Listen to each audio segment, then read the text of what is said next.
Jika benar kompetisi Liga 2 jadi diberhentikan PSSI dan PT LIB, maka dapat dipastikan seluruh klub akan mengalami kerugian, seperti halnya Sriwijaya FC yang hingga kini belum mendapatkan dana subsidi dari PT LIB maupun dana dari sponsor. Manajer SFC Henry Zainuddin menjelaskan, setidaknya kerugian yang dialami manajemen klub apabila kompetisi Liga 2 diberhentikan bisa mencapai 4 miliar. Dengan tidak adanya kompetisi Liga 2, maka Sriwijaya FC bisa mengalami kerugian mencapai 4 miliar. Dana tersebut meliputi DP pemain dan pelatih, gaji pemain selama ini ditambah dengan 25%, termasuk uji coba ke Yogyakarta, catering pemain, sewa wisma atlet, dan lainnya. Sejauh ini kerugian yang dialami manajemen SFC ditalangi terlebih dahulu dari dana pengurus PT SOM. Kerugian SFC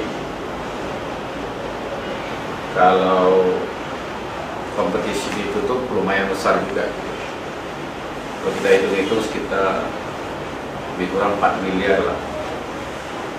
Miliar itu bisa meliputi DP pemain pelatih, bisa meliputi juga gaji pemain selama ini, ditambah dengan yang 25%.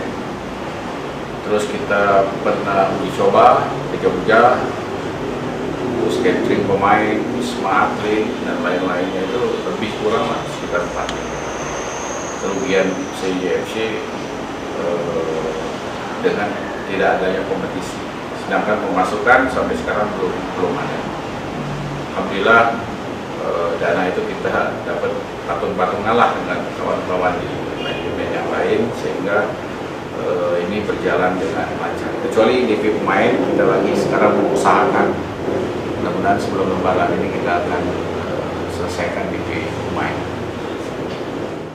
Sementara untuk membayar DP pemain yang belum dilunasi, Henry mengaku akan menggalang dana pribadi bersama teman-temannya di manajemen klub. Diharapkan DP pemain akan diselesaikan sebelum Lebaran Idul Fitri tahun ini. Julius Lumban Gaul, PAL TV.